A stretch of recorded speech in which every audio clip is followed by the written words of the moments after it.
Hey there, welcome back to another video. This time is a review of the 1987 horror anthology, From a Whisper to a Scream. Now, before I get into the review and my thoughts on the film, I want to give a quick shout out to an anonymous donor who sent me this DVD at least a year or two ago. I'm calling them anonymous because, for one, I don't know if they want their name to be known. Also, I don't actually remember the name of the person who sent this to me, and I feel really bad about that, but that's why I'm being honest here. Hopefully, they check this video out and refresh my memory. If not, whoever you are, thank you. I really do appreciate it. Um, this is a film that I have a little bit of a history with. Decades ago, when I had a different channel on YouTube, I was doing a lot of music video tributes to films with songs and clips from movies. And one of my subscribers requested me to do a video on this movie, on From a Whisper to a Scream. I'd never actually seen the film. I just spliced together some footage and threw in The Offspring's Pretty Fly for a White Guy into the edit and uploaded it. It was one of the most bizarre videos I remember doing because the song doesn't really match very well with the with the film. But I guess I just thought Offspring, and the movie's called The Offspring, and when it came out on VHS, so why not use a song by The Offspring? It was a different time back then, and I don't have that video. It's long gone. But that was my first introduction to this film. Then I was introduced to it through I think a trailer that I saw on a tape that I had, and I knew there was a horror anthology, and I'm a big fan of horror anthologies. And then more recently, I decided to give it a watch for the first time because on the special features for the Blu-ray for Tales from the Hood, producer Darren Scott mentions that he worked on this before he did Tales from the Hood. And Rosalind Cash, who was in the last segment of Tales from the Hood, she was also in a segment in this movie. So there were some connections to Tales from the Hood, and so I thought, okay, why not check out Darren Scott's humble horror anthology, Beginnings, as well as one of the last roles for Vincent Price before he passed away. And on one hand, I'm glad I checked it out because there were two segments that I liked. I didn't love either one, but I did like them. And there were some effective elements in both of them. But on the other hand, I honestly thought it was a pretty lame, forgettable, below average horror anthology for the most part because the other two segments were varying degrees of bad or terrible, with only a few elements here and there that made them worthwhile in any way, shape, or form, but not enough to save either one. The wraparound segments with Vincent Price, it was fun to see Vincent Price, but the payoff was really lame, and I didn't really feel it was quite that compelling either in terms of a wraparound. Vincent Price plays this guy named Julian White, who is apparently a historian for the town of Oldfield, and he's regaling this, what seems like it's a reporter, regaling her with these stories of the denizens or citizens of Oldfield in the present and in the past. And then there's a payoff at the end, which was not only predictable, but really lame, because if you learn to actually kind of like Vincent Price's character, well, you're shit out of luck because, spoiler, he ends up getting a knife to the neck. So, yeah, so the wraparound wasn't really that great, and then there's two segments in this that are varying degrees of suck, and so it's just one of those things that I'm glad I saw it, but I was I wouldn't say I was disappointed with it because I didn't go into it with really high expectations. I would say, though, that I just wasn't really that fond of it. But apparently, this has a bigger fan base than I remember or can, even think of or I have even personally seen online, because this movie is absolutely loaded with features on the Blu-ray by Scream Factory. It has a near 2 hour long making of documentary, which when I found that out, I was like, what? A near 2 hour long, an hour and 56 minute long documentary on From a Whisper to a Scream? I can't think of one person off the top of my head that is that big of a fan of this movie that I know personally. Um, where is this giant fan base? Where is this diehard fan base for this movie? Because I have not personally come across it, especially a diehard fan base that's big enough to warrant putting money and effort into a near 2 hour long documentary on the making of this movie of all things.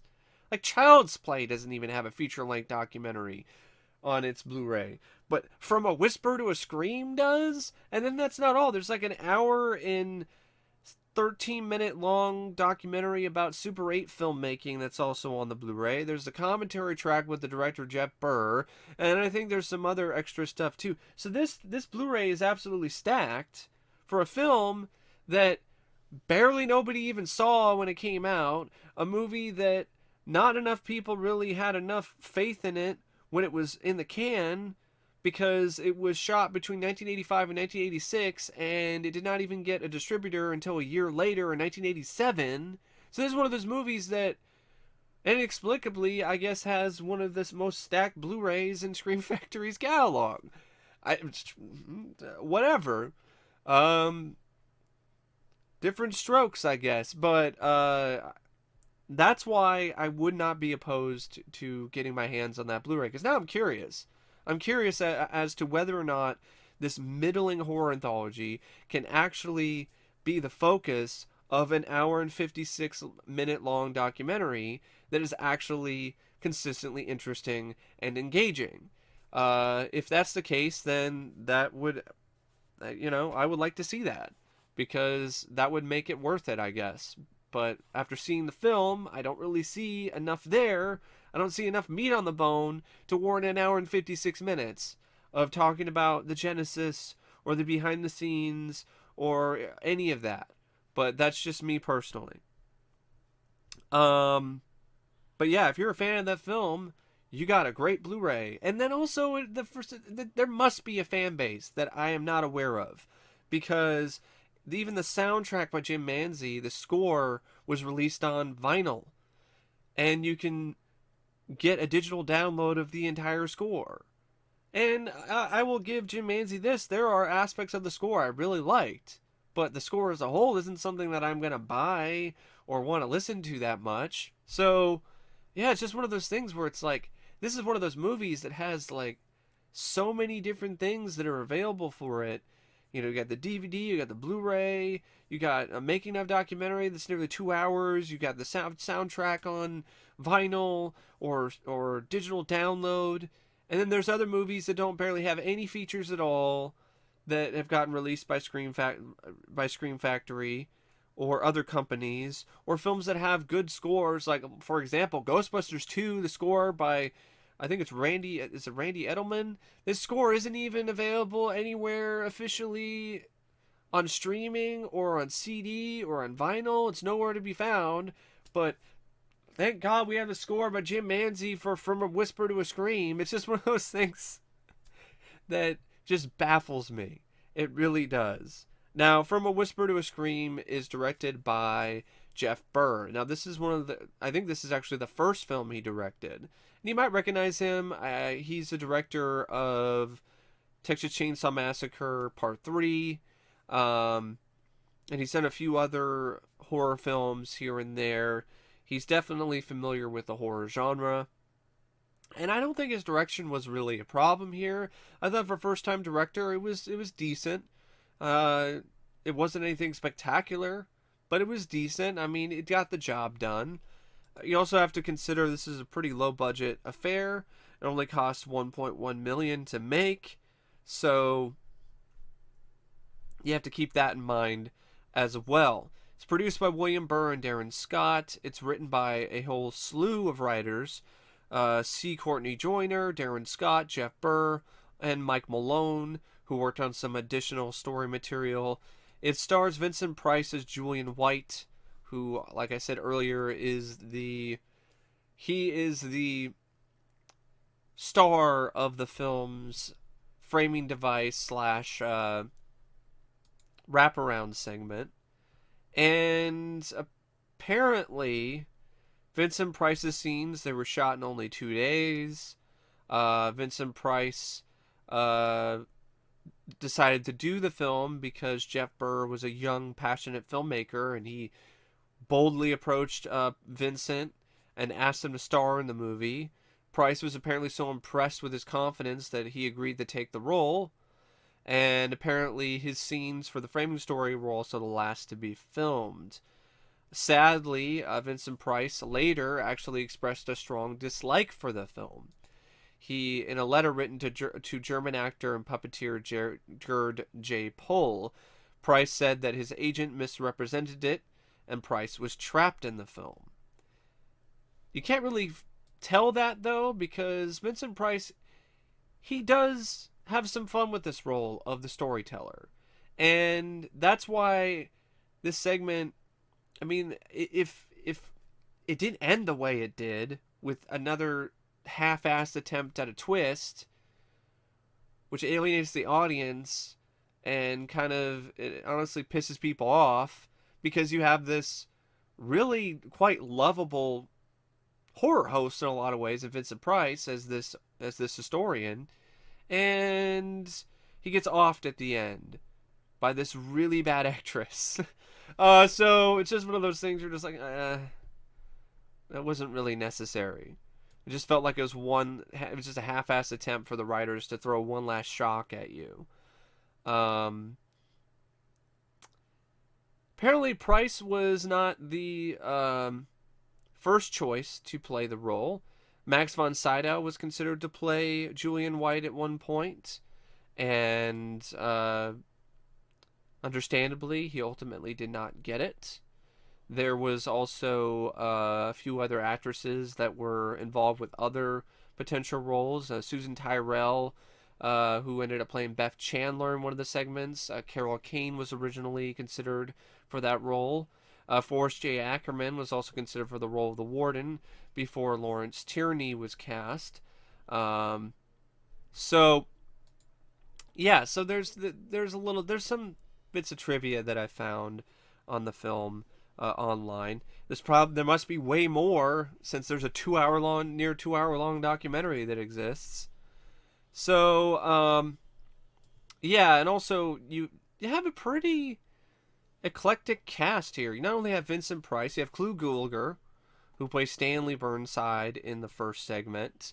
Honestly, this is one of his best performances. Like, he is so unsettling and disturbing to watch in this. He's just unbelievably disturbed too. Like, this character of Stanley is a absolute piece of work. I mean, the guy's a necrophiliac, but he's also murderous, and he's a rape. Like, this guy is really a piece of shit.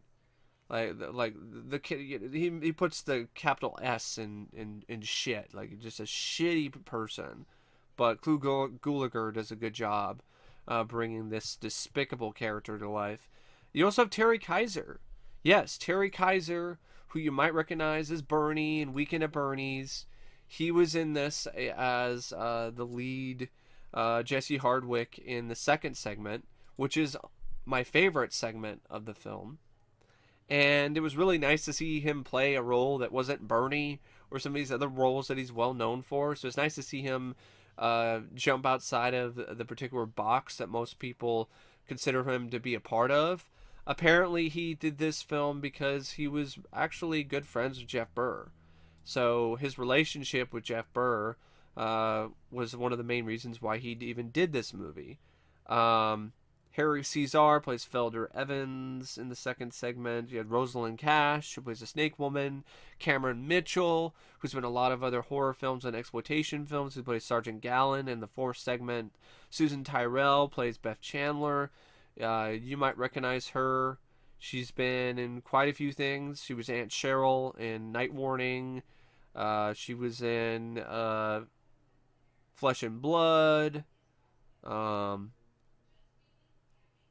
yeah, she's been in quite a few things. She was in Big Top Pee Wee.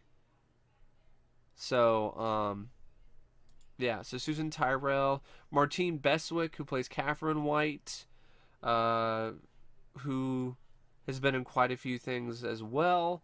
So you have, Lawrence Tierney, who played the warden. He was in Reservoir Dogs. He was in Stephen King's Silver Bullet. So, yeah. So there's quite a good cast here for a low budget production. Features music by Jim Manzi, who did some of the music for Tales from the Dark Side of the movie. Like I said earlier, there are some pieces of the score that I really like, and the real standouts for his score are the ones that are in the second segment with Terry Kiser. It has this Cajun Ennio Morricone vibe, and I really like it. It's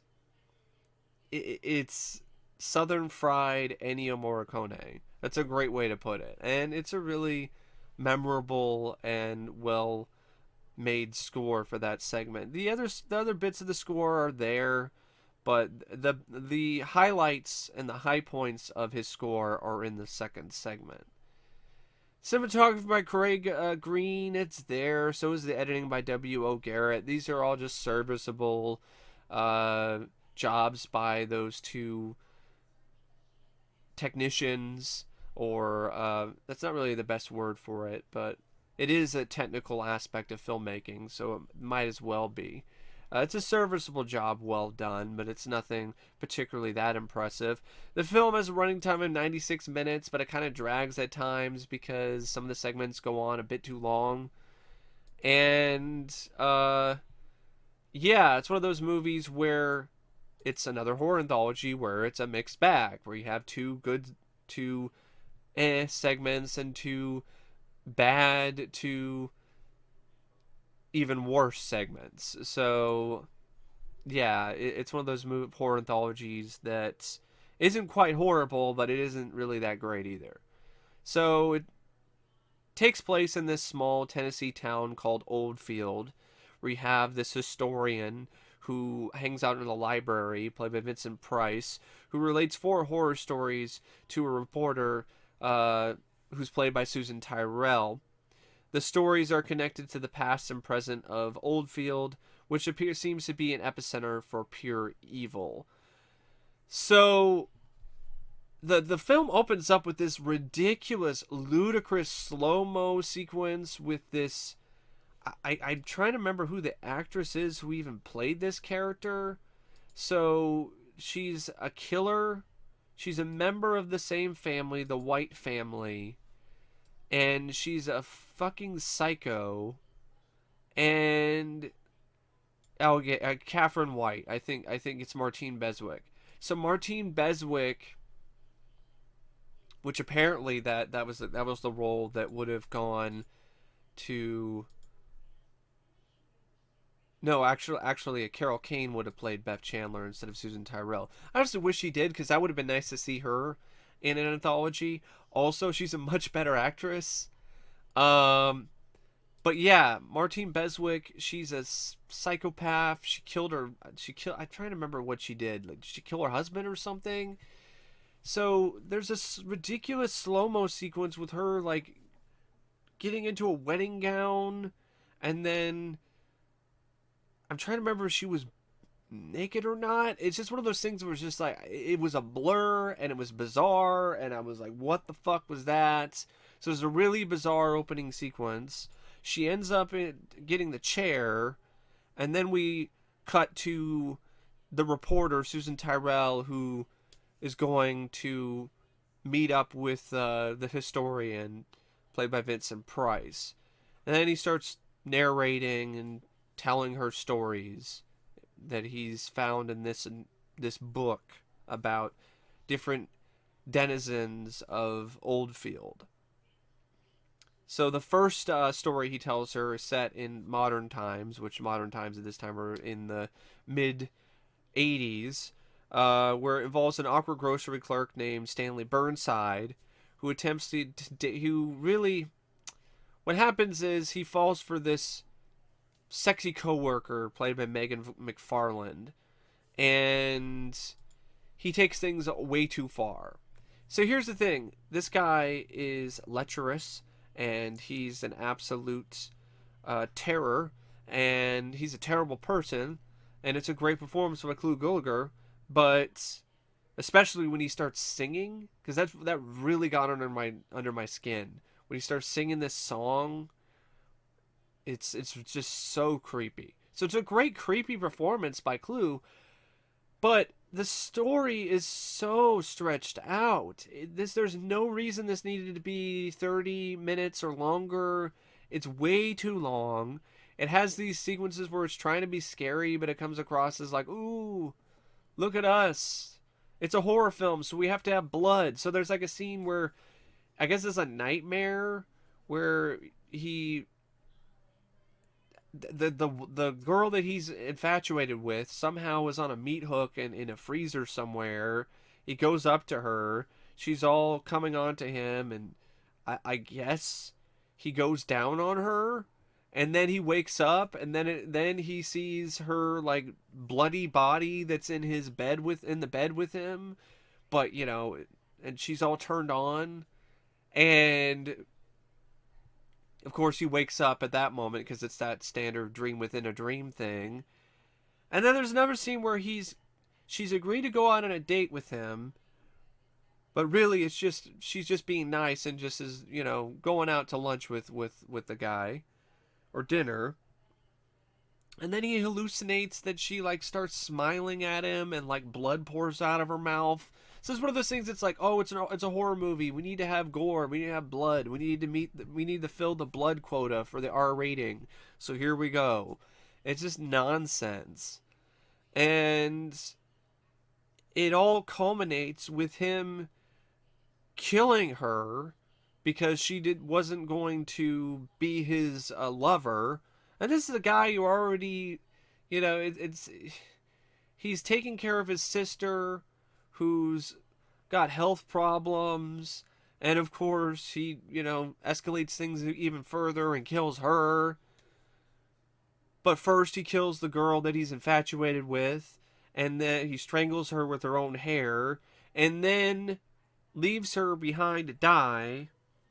But that's not enough for him because he really, really wants her. Like, he really wants to get in that pussy. So he digs her up or goes to the funeral home and steals her body.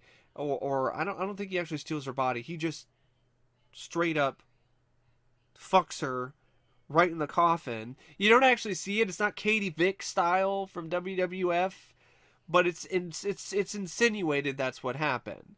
And so it all culminates with this bastard necrophiliac child that he unwittingly had showing up and killing him. But you don't actually see the monster do anything. You see it at the top of the stairs, and it's a decent effect by Rob Berman, but it didn't get anywhere with it. It doesn't do anything. Nothing ever happens. You just see the creature, and it's all like, Daddy, Daddy. And it's like, oh my God, no. And then cut to black. That's all that really happens. You don't see him get his comeuppance. You don't see him get his throat ripped out. You don't see him get his head ripped off. There's no bloody finale. So it's a letdown. So you got a great performance by Clu Gulager that's wasted in a boring segment that's all that it really has going for it is a good creepy performance by Clu and some decent makeup effects. That's it. That's all that you have. So after that is the strongest segment of the film, if you ask me, which is set in the 50s.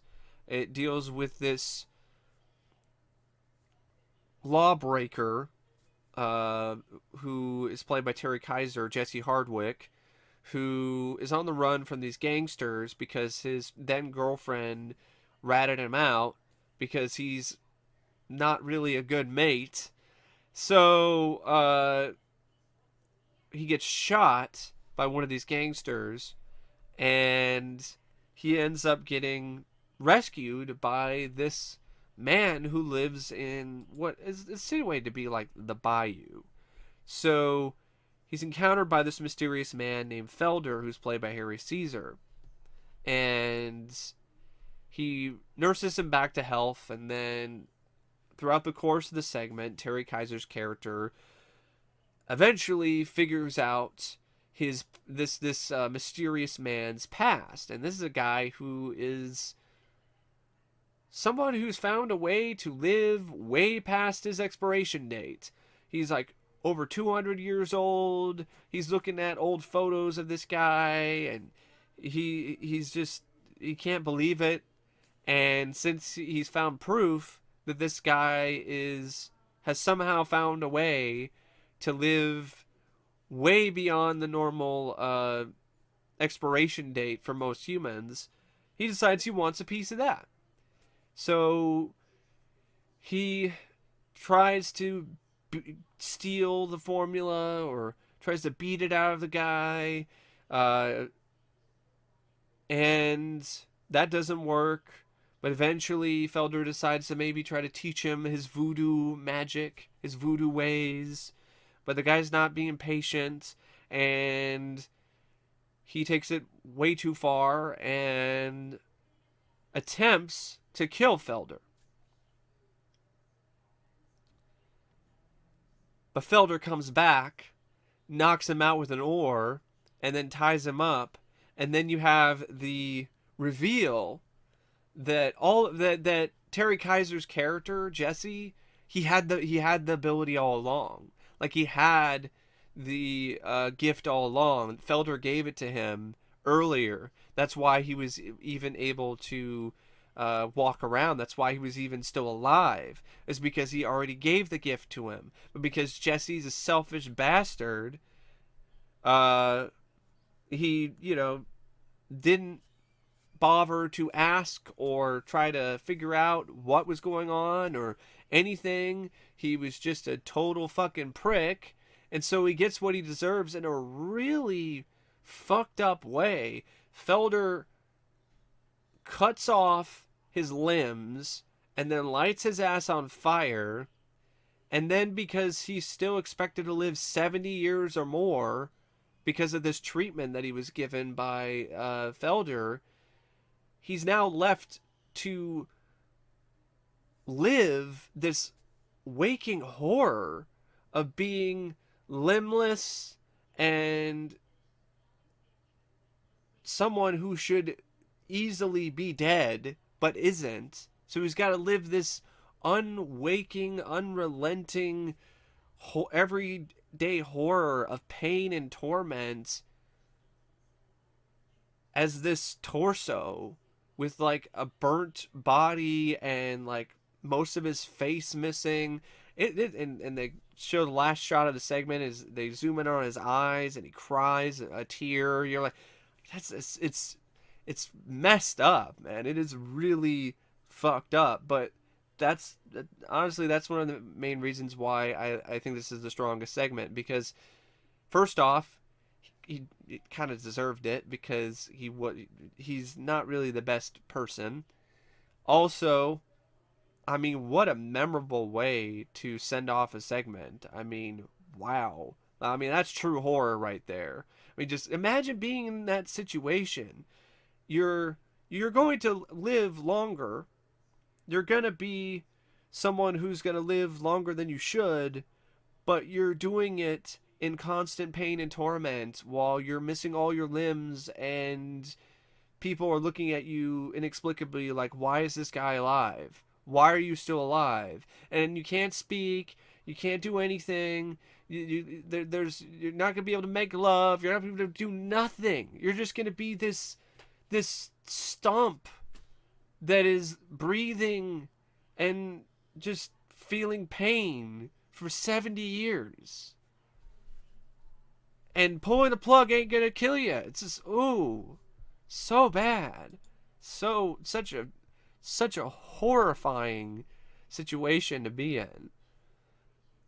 The third segment is set in the 30s.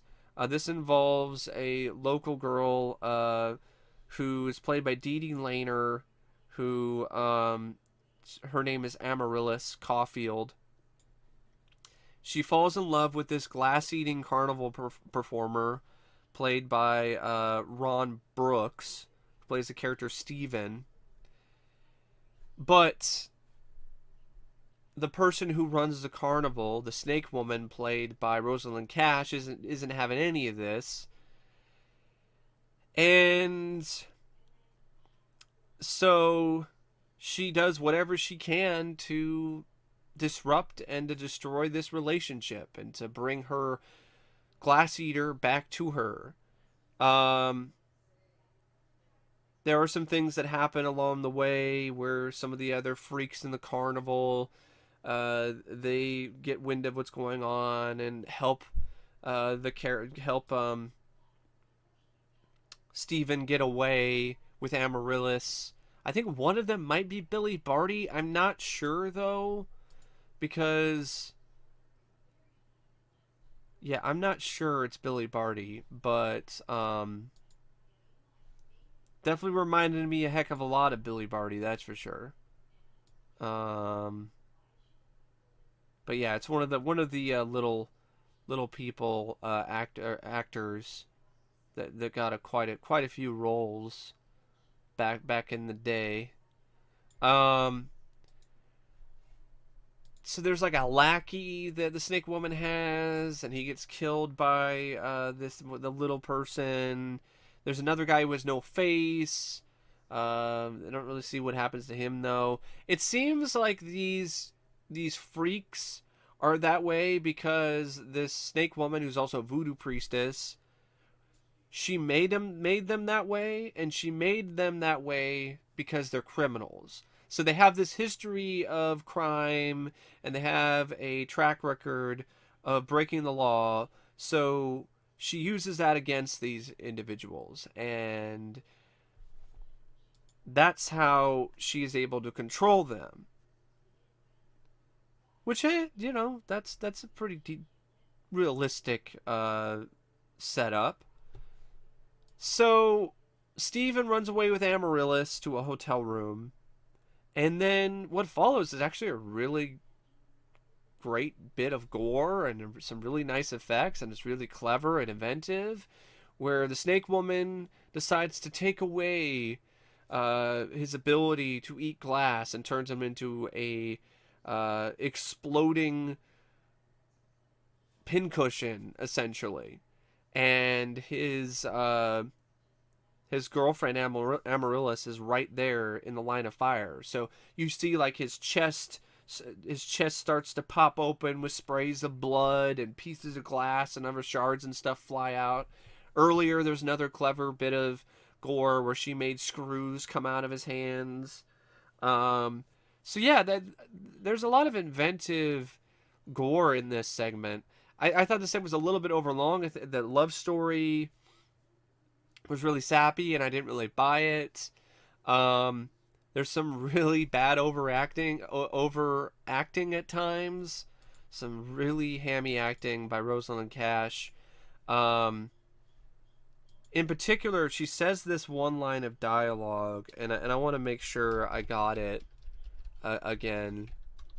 And it actually is a pretty effective line of dialogue by itself, but when she repeats it, it's no longer as effective.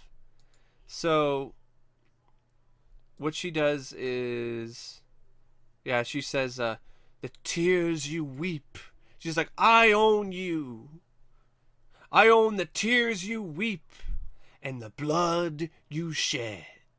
And then she has a long, awkward pause and then repeats that. The tears you weep and the blood you shed. You're just like, that was not necessary at all. It was effective enough the first time around. Didn't need to do that again. That just made it really, honestly, kind of crappy. Kind of a crappy line delivery because you repeated it more times than necessary with really campy, corny line delivery. So yeah, poor Steven explodes. Shards of glass and stuff pop out of almost every orifice and sprays blood all over the hotel room and all over Amaryllis. And then the end of the segment is Amaryllis is now a part of the traveling carnival show because she's the human pincushion. So yeah, I liked that segment. I didn't love it, but I did like it. I would say I liked the one with Terry Kiser more, but this one, it had some inventive bits of gore, and I did have some fun with it. The fourth and final segment, though, I did not like. This is my least favorite segment out of the entire film. It's set during the Civil War. You have Union Sergeant. It's actually not a Union Sergeant. It's a Confederate Sergeant. So you have a Confederate Sergeant, Gallon, played by Cameron Mitchell. And he has his group of soldiers. One guy's actually smart and is like, hey, you know, we need to stop doing it because Cameron Mitchell's sergeant and his men are ruthless and are shooting other soldiers that they see, and because they think they're still in war. But then once they find out that the war is over, well, Gallon and his men don't want to hear any of it. And the other guy who has a conscience is a little like, hey, I'm not doing this. And why are we doing this? I'm not going to do it. I'm not going to shoot this guy. He's innocent. And then he doesn't. And then he's like, if you disobey my orders again, I'll shoot you. And then later on, he's like, I'm leaving. The war is over. I'm going home to my family. But this asshole, Sergeant Gallon, is like, no, you're not. And he's like, why? Why can't I leave? The war is over. And he's like, nothing is over. And then shoots him. No, that's not actually what happens. But, like, it's over. The war is over. It's proven to be over. But this asshole is not allowing one of his fellow soldiers to go back to his family. Instead, he gives him the opportunity to go back to his family in a box because he shoots him in the back. And then Gallon and company, they start soldiering on through the countryside. And then they get ambushed by cannon blasts. And they get knocked out, they get tied up, they get put in the back of a carriage, and they get taken to what is, I guess, the original Old Field, some mansion in the middle of the countryside. And the twist is, it's a bunch of fucking kids. So all these kids somehow manage to incapacitate and tie up and take care of all three grown men, which I don't buy at all, but okay. So they do this, and then it just drags on forever because it's trying to establish the kids, and they can't act. They are really bad actors. The kids in this segment, they really need to go back to acting school or actually take some acting classes because it is painfully evident that they are not cut out for this, and it makes the segment, which is already unbelievable and ineffective as a horror anthology segment, even more so because these kids just can't act. They're simply not good actors. And they're gullible too, because one of them, the girl who's crippled, she falls for Cameron Mitchell's bullshit because Cameron Mitchell just makes up a story that he's gonna adopt her, and she falls for it hook, line, and sinker, and he kills her.